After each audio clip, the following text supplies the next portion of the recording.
Hey everyone, I just released a new beat called Hesitant, and today I'm just going to go through the beat, show start to finish process of how I made the beat, why I made certain decisions, like how I put it all together, software I used, effects, and I'm just going to give you my whole thought process from start to finish, how I did it. So let's get straight into it. This is going to be really helpful for a lot of producers, I think, especially new producers. Young producers, I think, I wish that someone did this for me when I started producing. So I'm going to do it for you guys because I really want to, help you all out. So let's get straight into it. Alright, so I got to open here. And the first thing I started with, I'll just delete these because they got nothing in it. How I always start a beat is I always start with like a hook or a melody or like a chord progression. And so essentially, I always start and I always keep my melody instruments up the top. I just find that helps me a lot. So I started with this pad sound. It sounds like this.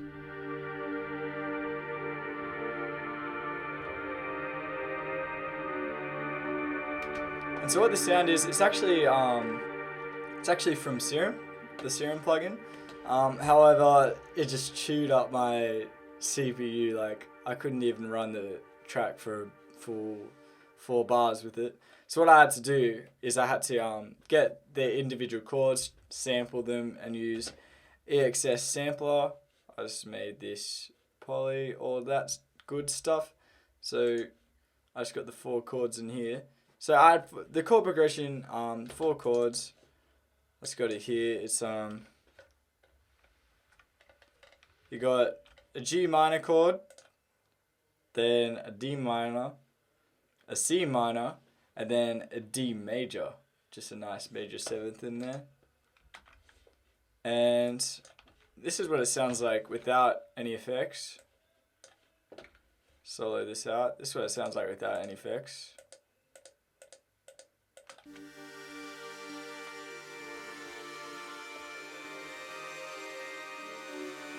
So first off, reverb is like a pad sound, so reverb is a must. Then I use Reverb. Reverb's a really good plugin. Native Instruments. These are my settings.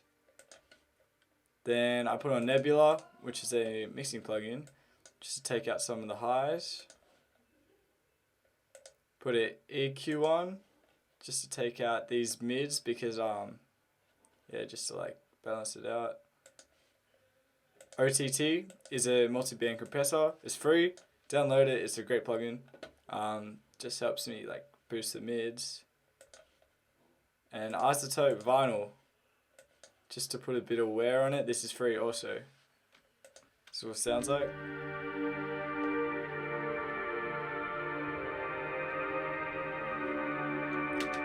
So that's what I started with, chord progression, and that just inspired me to make the beat. And then I came up with this pluck sound, which is from Massive, one of the presets. And again, I use RAM and I use chorus just to soften it. So this is what the original sounds like.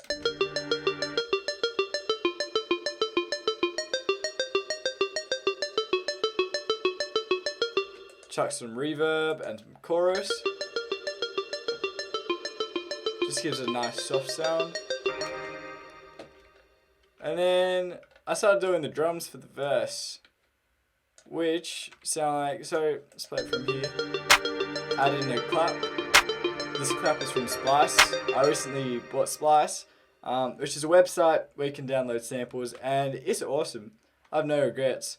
So many great drum samples on there. There's a lot of packs from big time producers, and they put all the sounds up, and I love the sounds. They're great. I use them all the time. So if you're ever considering it, try out Splice. It's very good. Also, one quick thing, for bouncing purposes and sometimes if you just bounce straight up, so say you're bouncing like that, and the bouncing the track starts right on the instrument, it can actually mess it up. So when I go to mixing, I always just leave a bar before the instrument starts, and I just cut it off in the mixing process, but that way the instrument doesn't mess up or it does a weird, or some sort of noise.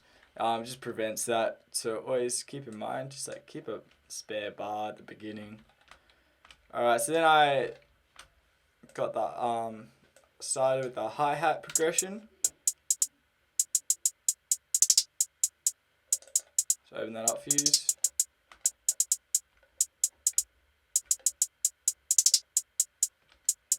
This is also a sample from Splice. Then an open hi-hat.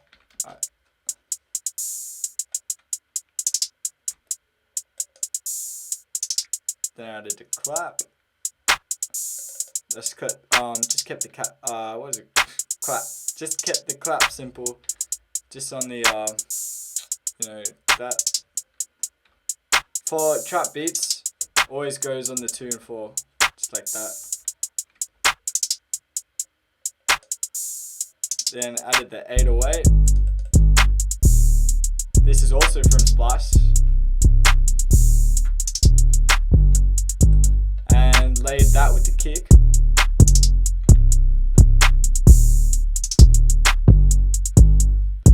And then I have this weird percussion. It's sort of like a sweeper, I guess.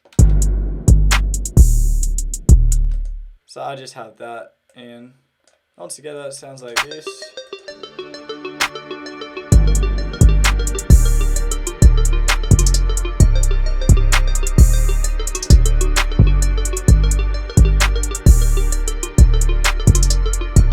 Then I added in some percussion, just like so. It's like a reverby space, something. Then we get to the chorus. And the chorus, I got this lead sound. And so it actually doesn't, the original sound, I'll show you what I did to it. Original sounds from Serum. I'll open this one up. Here it is. So I changed some of the envelope just to give it a softer sound. Added in Nebula. Put in some delay. Shaped it like that. Put a filter on it. Then put some reverb. Got a little reverb. Just gives it like a spacey feel, a bit of a mysterious feel, I guess. And laid with the pad. And as you can hear, it kind of gets a bit lost in the pad actually. And so in the mixing stage, I'll show you how I fixed that, how I made it sort of like stand out above the pad. Yeah, keep in mind this isn't mixed, so levels are definitely up. And then I swapped out the clap for a snare, also from Splice.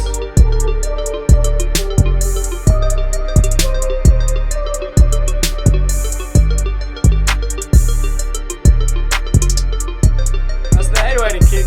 Always lay 808. It's like if you got an 808 sounding like this, it's like not really a hard hitting one. Like always just chuck a kick on it.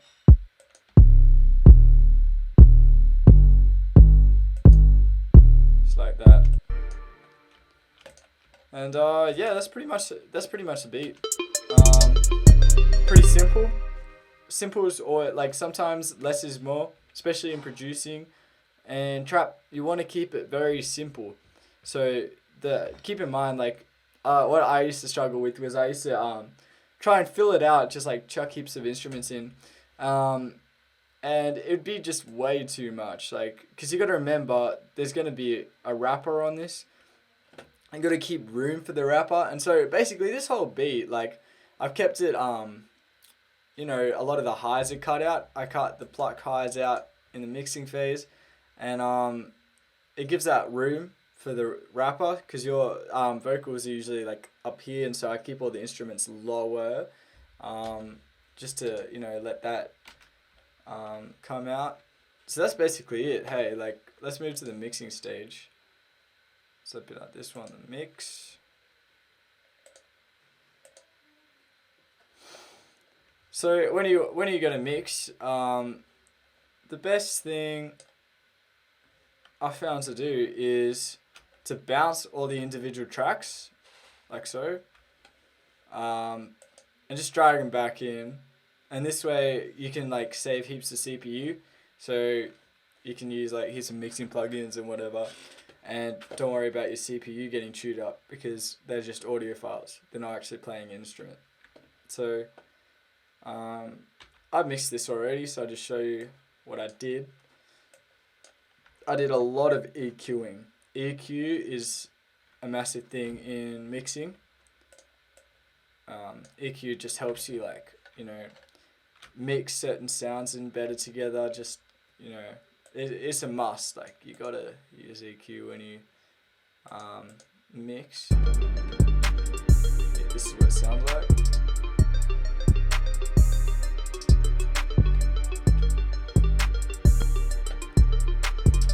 So it's much cleaner.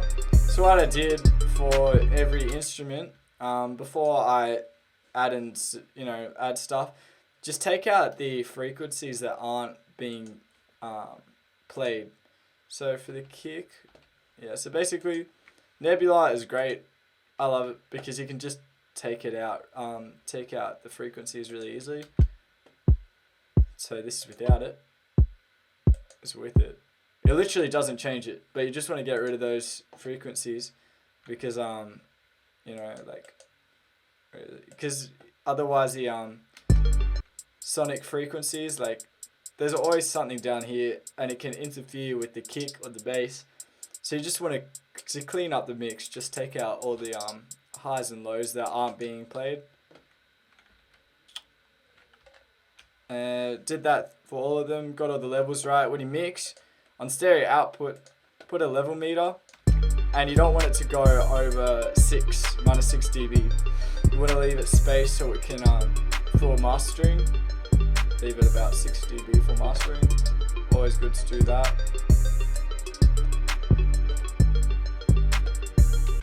So what did I say?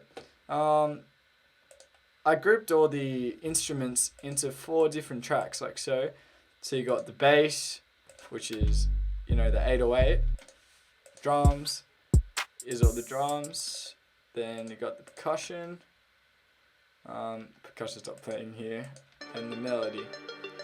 So how I did that was I just created an auxiliary channel, sent it to bus 1. Then the output for the bass is bus 1. Then for the drums, set it to bus 2, and all the output for the drums is bus 2. And I did that for all the instruments. And the reason you do that is, you know, if you finish the mix and you're like, oh wait, I need some more drums, instead of having to go and take all the drums up individually, you can just, you know, turn this fader up or down, like whatever you want to.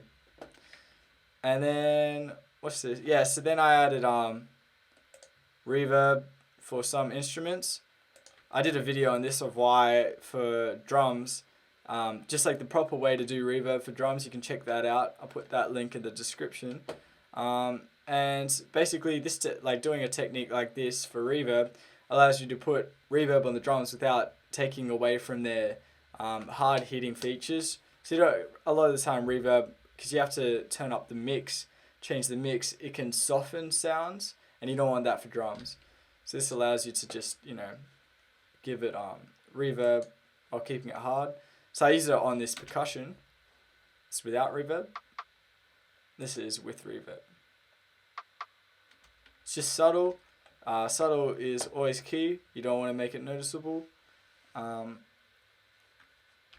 Did that for a few instruments. The clap as well. That's without reverb. That's with reverb. Then I put some compression on this clap just to make it stand out more. So that's what the compression looks like. Just stock plug-in. That's without. That's with it.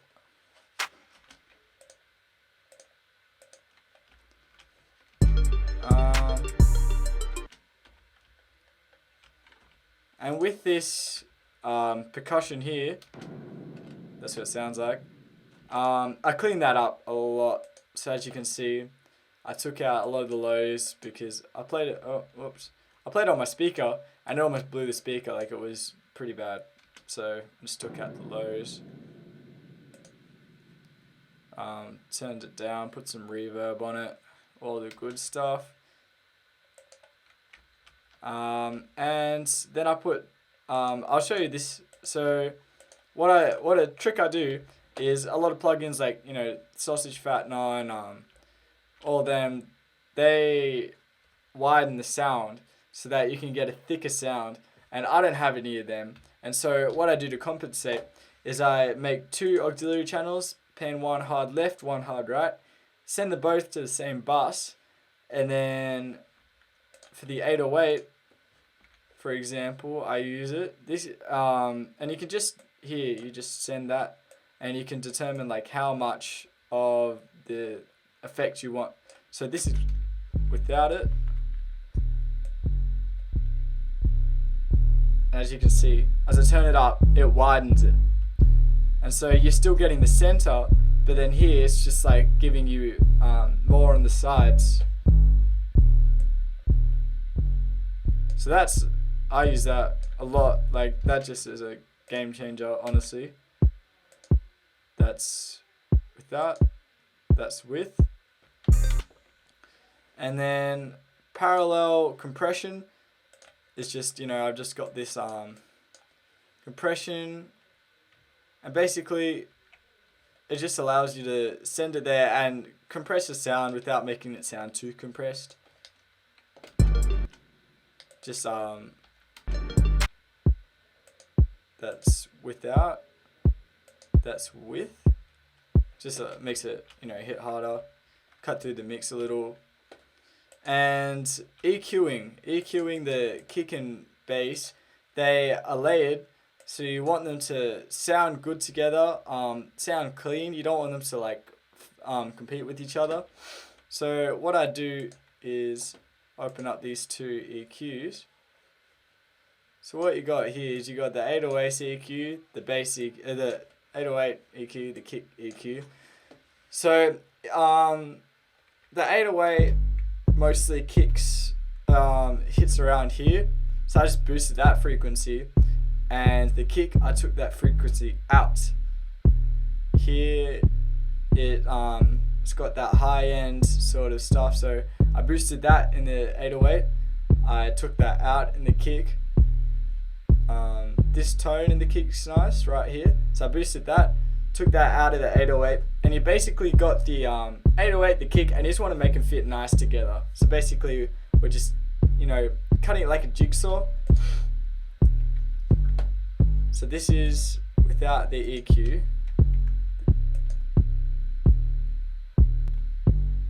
and this is with.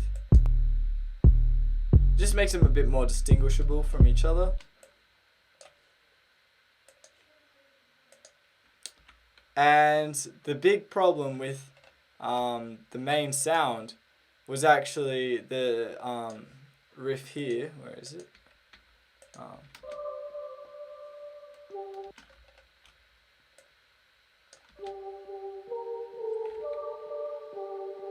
This riff, it actually sort of dissolved into the pad. The pad just like, the frequencies were overlapping, and this is what it did sound like.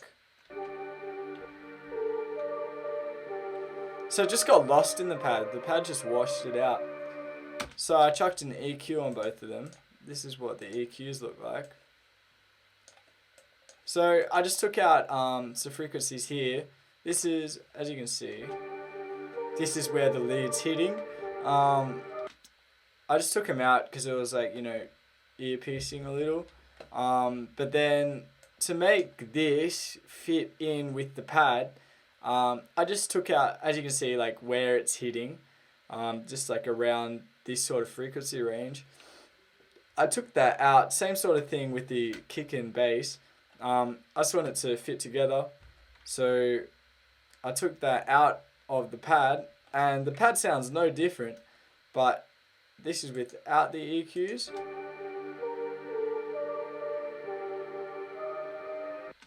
then this is with it, and it just separates it and allows the lead to be more noticeable and not washed out. As you can hear, massive difference. This is without and with. It's just subtle, but these like mixing, everything about mixing is subtle. You can't make anything noticeable, but mixing is just cleaning it up, getting all the levels right. It's essential. Like for a good song, you gotta have a good mix. Oh, wasn't meant to save that. Whoops. Let's check this. Anyway, alright. And that's the mixing phase. Pretty much done. So then I bounced it out as a WAV file and brought it into a new project where I'm going to master it. Just close.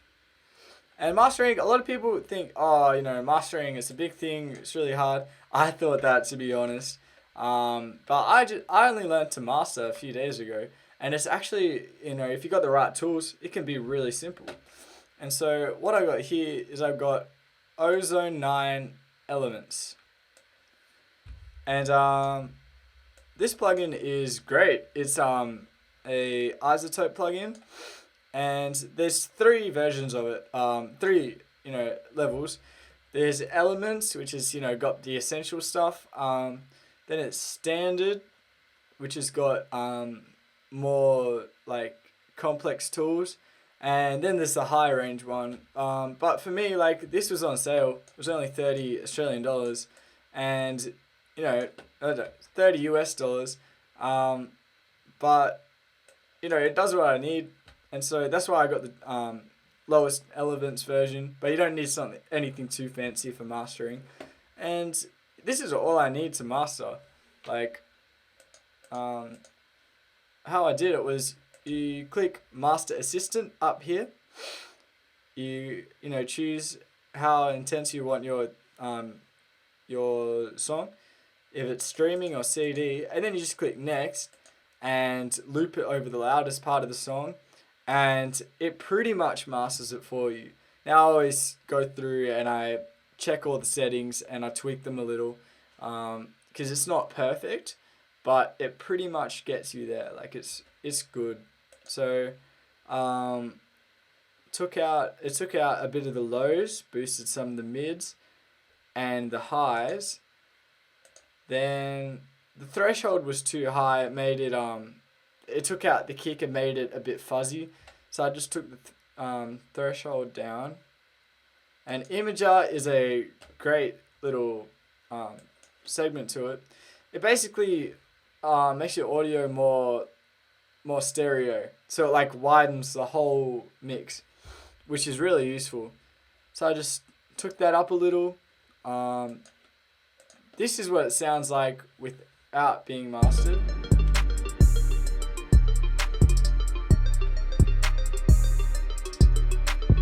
And after all these effects are put on and it's mastered, this is what it sounds like.